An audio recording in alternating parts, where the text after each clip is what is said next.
Chris's podcast scene has everyone talking, and it deserves the hype. But that wasn't the whole story of episode 5. This episode was about more than just one speech. It was about power, Mia reclaiming her voice, Corey being betrayed, and a major character missing in this moment. So let's break down the 4 keys that'll show how all this connects. And it'll allow us to appreciate and understand this episode on a deeper level. Welcome to The Real Spot. I'm Bobby Foster. Let's dive in. Sometimes absence speaks louder than words. So before we get into what's in the episode, I need to mention a glaring omission. Where is Stella? She is the CEO of UBN and she's been completely absent for 2 episodes. In an episode where her biggest host on the morning show is going through a gigantic crisis, she's nowhere to be found. Now, you may be thinking like me that perhaps she's off somewhere with Celine dealing with the blowback of Corey telling Celine that Stella was sleeping with her husband, but it feels strange not having her in the mix when Chris is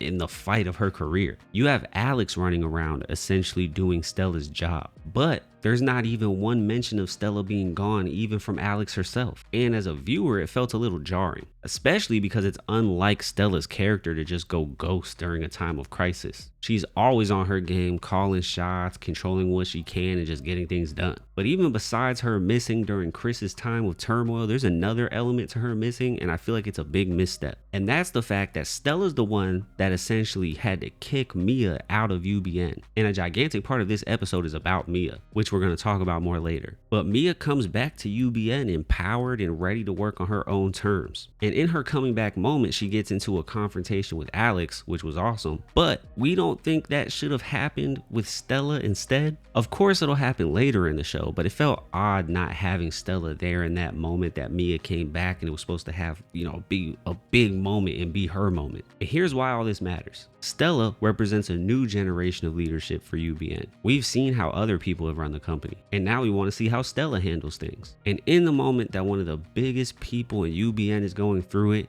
and also potentially ruining their Olympic coverage, Stella's nowhere to be found. But let's talk about who was present and who gained their power back. By the way, if you're enjoying this video, go ahead and like and subscribe so more videos like this can show up in your feed. Although Chris's scene stole this show, this was Mia's episode just as much as it was Chris's. After what UBN and more specifically Stella did to Mia by not giving her head of news because of all these politics, it was extremely satisfying to see Mia step into being her own person and start working with Chris. I'm also happy that Mia and Chris got to work through their drama that they were going through earlier this season. And here's the irony. Everyone at UBN was begging for Mia to come back. I mean, she had wanted posters on the wall. And Alex especially wanted her back. So much so she sabotaged a different job offer that Mia got. So you tanked their offer to get what you wanted. I didn't tank anything. I just told Joy the truth. I didn't ask you to do that. But the Mia they got is not the one that they remember. She's not there to be managed anymore. She's there to lead. But here's the thing.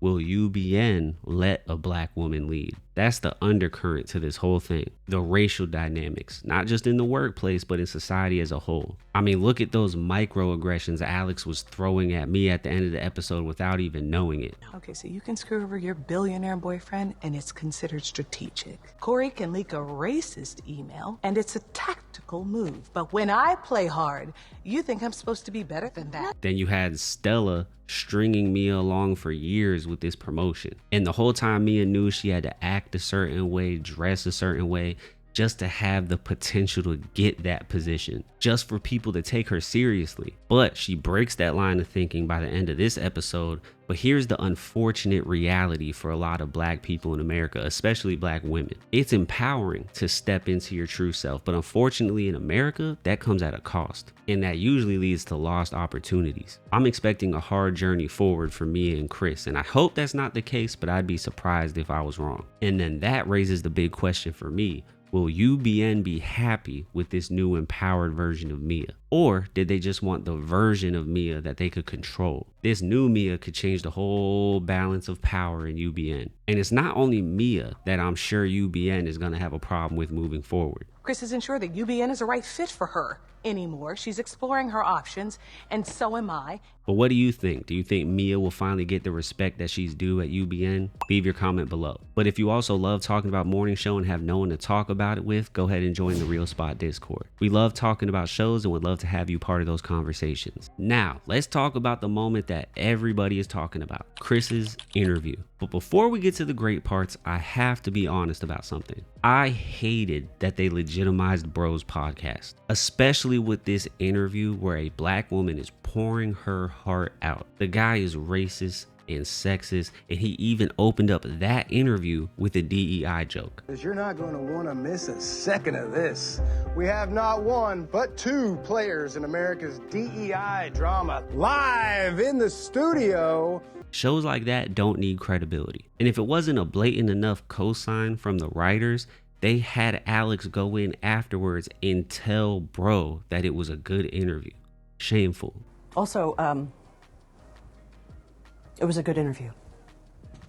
Now that that's out of the way, you cannot deny the power of what happens after that. Chris owned that moment. Her vulnerability turned the table on everything, and it allowed her to stop being handled by everyone around her and allowed her to start framing her own narrative. Her story was so powerful that even her biggest haters started crying. And then, like Mia said, social media was even on her side after the interview. But just like I said with Mia, I bet that honesty and vulnerability is going to come at a cost. I'd be surprised if she still gets to host the Olympic Games, and I wonder what that's going to do to her mentally. I also think UBN is going to punish her in some way, but we'll see what happens with that. And here's the thing, that monologue wasn't just about Chris. It was a statement and an exploration of the times we're in right now, where women's rights are under attack, with what it means to be pregnant, with what it means to lose a child. And she was willing to be open to the danger of being open about that and the scrutiny that may come from it, especially talking about it in front of an audience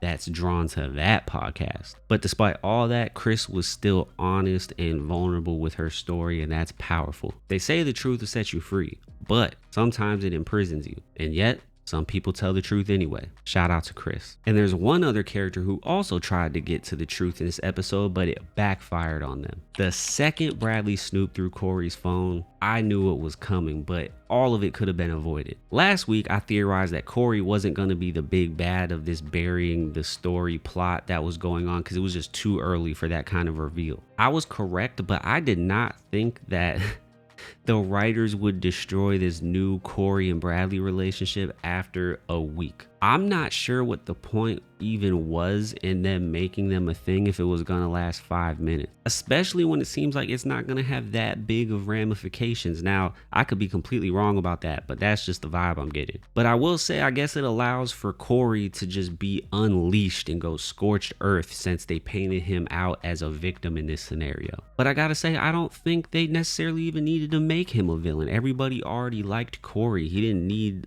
a sympathy plot. And I just wish they would have done something different with Corey's character, because I feel like he's falling right back into that box he's always been in. A guy who's going to do whatever to whoever to get his way back into power and to keep the power. I feel like it would have been much more interesting to go a different route, to make his character more dimensional than we've seen in the past. However, part of me is excited though, because imagine having a Corey with nothing to lose. He's always had something to lose so far.